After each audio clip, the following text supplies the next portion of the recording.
Assalamualaikum warahmatullahi wabarakatuh. Nah, di sini kita bertemu lagi pada materi manajemen proyek sistem informasi. Pada kali ini kita akan melakukan sebuah kesimpulan terhadap beberapa materi yang pernah kita bahas sebelumnya, seperti penyebab atau masalah dan kebijakan pengembangan proyek sistem informasi, kemudian materi perencanaan awal terhadap pengembangan proyek sistem informasi, lalu masuk pada materi kesimpulan estimasi anggaran biaya. Langsung saja kita masuk pada materi pembahasan. Baik, kita masuk pada materi pembahasan. Nah, di sini manajemen proyek sistem informasi. Pada video kali ini kita akan membahas tentang kesimpulan-kesimpulan materi yang sebelumnya itu pernah kita bahas. Nah, kita langsung saja masuk pada pembahasan yang pertama, yaitu kesimpulan dari materi, penyebab atau masalah dan kebijakan pengembangan sistem informasi. Pengembangan sistem informasi itu didefinisikan sebagai proses pengembangan sistem atau sistem development. Nah, pengembangan sistem ini didefinisikan juga sebagai menyusun suatu sistem yang baru untuk menggantikan sebuah sistem yang lama secara keseluruhan atau memperbaiki sistem yang telah ada. Proyek itu memiliki 4 tipe. Yang pertama yaitu proyek ini berasal dari klien yang ditawarkan ke suatu konsultan atau kontraktor. Pada poin kedua, ide proyek itu muncul karena adanya tawaran dana dari instansi atau lembaga tertentu. Nah, selanjutnya, proyek ini muncul karena adanya sebuah tawaran lelang. Lalu pada poin keempat, proyek itu berasal dari dalam diri perusahaan itu sendiri. Nah, apa yang dimaksud berasal dari dalam perusahaan itu sendiri? Perusahaan di sini ingin melakukan suatu perubahan sistem atau suatu pengembangan sistem itu akan di-upgrade menjadi lebih baik dari sistem yang sebelumnya. Nah, selanjutnya, mengapa pengembangan proyek sistem informasi ini dilakukan? Itu terdapat beberapa alasan. Alasan yang pertama yaitu banyaknya timbul permasalahan, seperti sistem yang lama tidak sesuai lagi dengan kebutuhan. Dapat dicontohkan seperti pengoperasiannya itu tidak efisien, lalu terdapat kesalahan proses dalam hasil, kemudian manfaat yang diperoleh itu berkurang. Pada poin B di sini, perkembangan organisasi berhubungan dengan informasi yang lebih baik dan luas, jumlah data yang diperoleh meningkat, dan kemudian perubahan terhadap prosedur. Nah, lalu alasan yang selanjutnya itu untuk meningkatkan kesempatan usaha. Kecepatan informasi atau efisiensi waktu sangat menentukan berhasil atau tidaknya strategi dan rencana dalam meningkatkan peluang pasar, pelayanan, keuntungan, dan kemudian proses pengambilan keputusan itu sendiri. Nah, pada poin ketiga, adanya instruksi perubahan. Instruksi perubahan ini dapat berasal dari dalam atau pimpinan tersebut, ataupun juga bisa dapat dari luar organisasi atau perubahan atau peraturan pemerintah. Nah, pada poin keempat yaitu adanya perkembangan teknologi, yang dimana di sini kita mengikuti seiringnya perkembangan zaman. Perkembangan software dan hardware pun selalu berkembang, gitu. Nah, lalu di sini terdapat sebuah kebijakan sistem, yang dimana kebijakan sistem ini untuk mengembangkan sistem informasi yang dilakukan oleh manajemen puncak. Mengapa? Karena manajemen puncak menginginkan sebuah manajemen untuk meraih kesempatan-kesempatan yang ada, yang dimana tidak dapat diraih oleh sistem yang lama, atau sistem yang lama tersebut mempunyai kelemahan, mempunyai masalah, dan tidak dapat meraih kesempatan-kesempatan yang ada tersebut. Nah, kita lanjut pada selanjutnya, yaitu terdapat konsep manajemen proyek, yang dimana konsep manajemen proyek ini terdapat 3 faktor yang mendasarinya, yaitu manusia. Faktor manusia sangat berperan penting tentunya dalam suksesnya manajemen proyek. Mengapa? Karena manusia inilah yang melakukan hubungan dengan kesiapan organisasi perangkat lunak sistem informasi tersebut, yaitu dalam menyelesaikan masalah dengan melakukan kegiatan seperti menerima, memilih, kinerja manajemen, pelatihan, kompensasi, pengembangan karir, organisasi, dan kemudian rancangan kerja serta pengembangan tim yang ada. Nah, selanjutnya yaitu masalah. Di sini, masalah itu diperlukan untuk dilakukannya identifikasi objektivitas dan ruang lingkupnya. Pemecahan alternatif harus dipertimbangkan, kemudian teknik dan batas pun harus didefinisikan. Nah, lalu tanpa informasi ini tidak mungkin melakukan estimasi biaya yang dapat dipertanggungjawabkan dan akurat. Penilaian yang efektif terhadap risiko, merinci yang secara realistis tugas-tugas proyek atau jadwal proyek yang dapat dikelola, yang memberikan indikasi kemajuan yang berarti. Lalu, yang ketiga yaitu proses. Jadi mana proses ini adalah memberikan suatu kerangka kerja di mana rencana komprehensif bagi pengembangan sistem yang dibangun.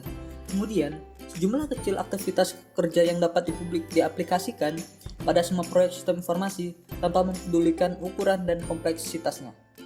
Lalu, sejumlah kumpulan tugas yang berbeda tugas, milestone, kemudian kemampuan penyampaian dan jaminan kualitas memungkinkan aktivitas kerja proyek tersebut disesuaikan dengan karakteristik proyek sistem informasi serta kebutuhan tim proyek. Lalu, kita masuk pada proses perencanaan sistem. Nah, proses perencanaan sistem di sini terdapat beberapa poin, yaitu yang pertama, merencanakan proyek-proyek sistem, yang dimana sub dalamnya yaitu mengkaji tujuan, perencanaan, strategi, dan taktik perusahaan, mengidentifikasi proyek-proyek sistem, menetapkan sasaran proyek-proyek sistem, menetapkan kendala proyek-proyek sistem, misalnya batasan biaya, waktu, umur ekonomis, kemudian peraturan yang berlaku. Menentukan prioritas proyek sistem, membuat laporan perencanaan sistem, kemudian meminta persetujuan manajemen. Nah, lanjut pada poin kedua, yaitu mempersiapkan proyek-proyek sistem yang akan dikembangkan. Nah, sub yang di dalamnya yaitu menunjuk tim analis yang dapat berupa dan berasal dari departemen pengembangan yang ada atau bisa dapat berasal dari luar perusahaan atau konsultan. Nah, lalu selanjutnya mengumumkan proyek pengembangan sistem. Nah, pada poin ketiga yaitu mendefinisikan proyek-proyek sistem yang dikembangkan tersebut. Nah, sub yang di dalamnya yaitu terdapat yang pertama mengidentifikasikan kembali ruang lingkup dan sasaran proyek sistem, melakukan studi kelayakan, kemudian menilai kelayakan proyek sistem tersebut, lalu membuat usulan proyek sistem, dan kemudian meminta persetujuan dari manajemen. Nah, itu tadi pembahasan dari yang pertama, kesimpulan pertama. Kita masuk pada kesimpulan yang kedua, yaitu kesimpulan dari materi merencanakan dan membuat aktivitas kerja pada proyek sistem informasi. Nah, perencanaan adalah proses peletakan dasar tujuan dan sasaran, termasuk penyiapan segala sumber daya untuk mencapainya. Lalu, tujuan perencanaan. Di sini tujuan perencanaan itu terdapat beberapa hal, yaitu seperti yang pertama, memberi pegangan bagi pelaksana mengenai alokasi sumber daya untuk melaksanakan kegiatan. Kemudian, sarana komunikasi bagi semua pihak penyelenggara proyek. Lalu yang ketiga, dasar pengaturan alokasi sumber daya. Kemudian, pendorong para perencana dan pelaksana melihat ke depan dan menyadari pentingnya unsur waktu. Lalu, pegangan dan tolak ukur pada fungsi pengendalian. Yang kedua, jenis yang selanjutnya itu dua jenis perencanaan proyek sistem informasi. Nah, proyek sistem informasi ini terdapat dua jenis, yaitu yang pertama, perencanaan strategis.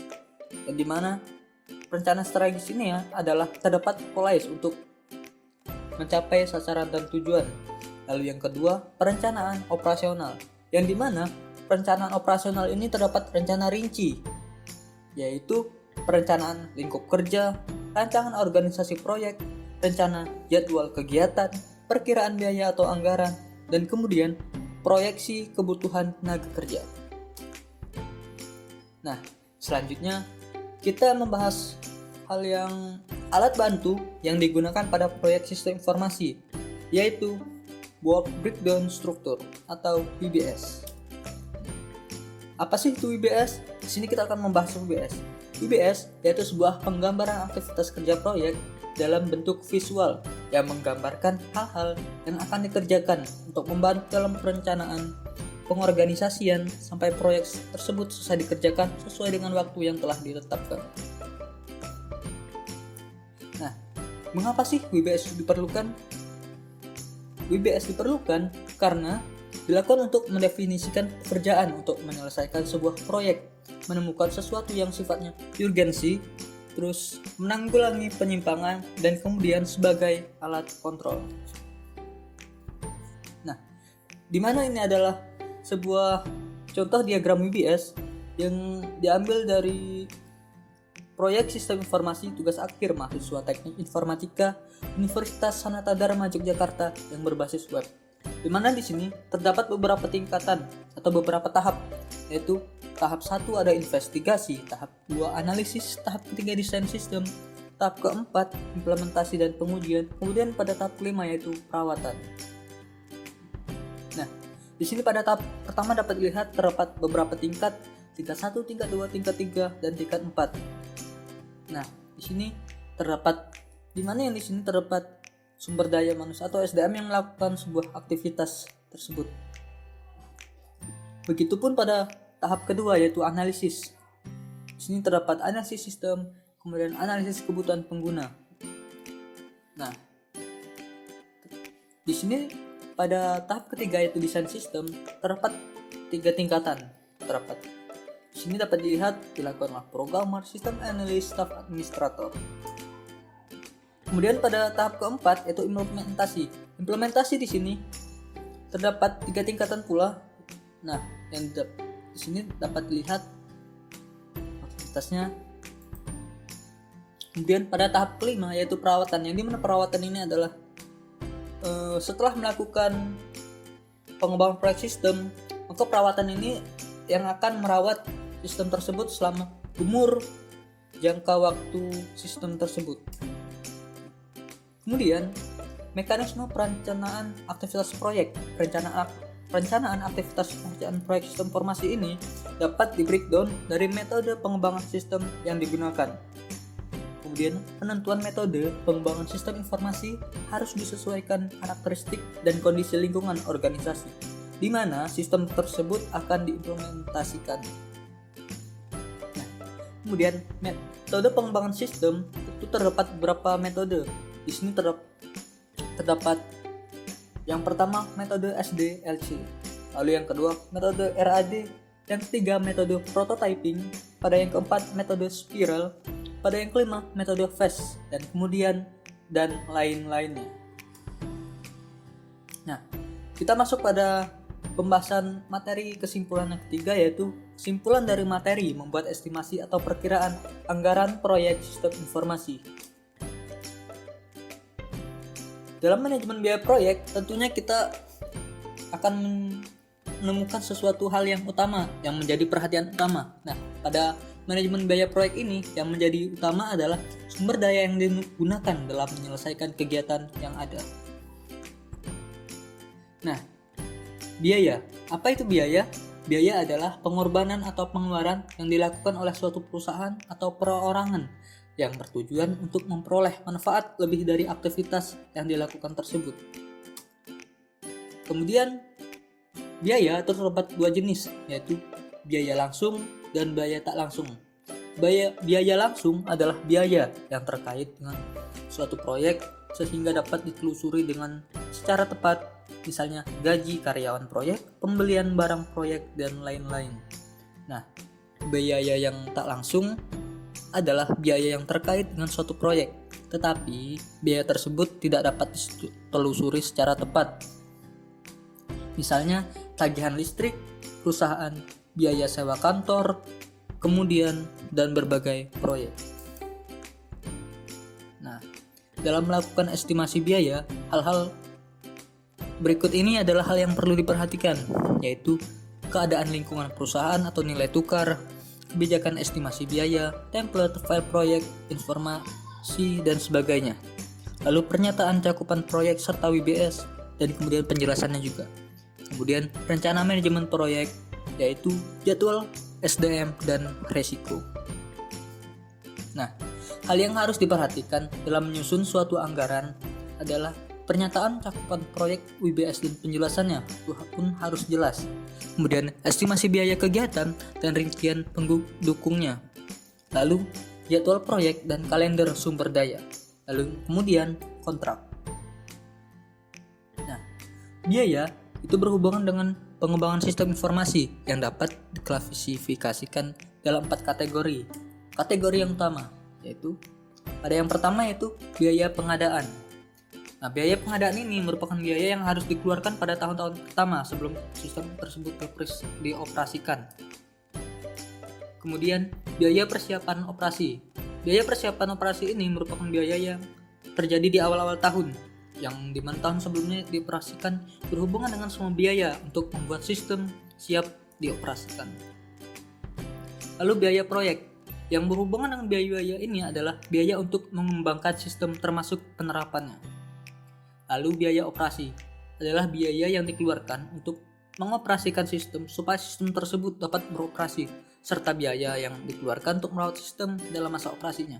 Di sini berbeda halnya dengan biaya-biaya lainnya yang biasanya terjadi sebelum operasi sistem yang diterapkan. Biaya operasi dan biaya perawatan atau biaya perawatan ini biasanya terjadi secara rutin selama umur operasi sistem tersebut. Nah, ini adalah salah satu contoh dari estimasi biaya anggaran pada proyek sistem informasi.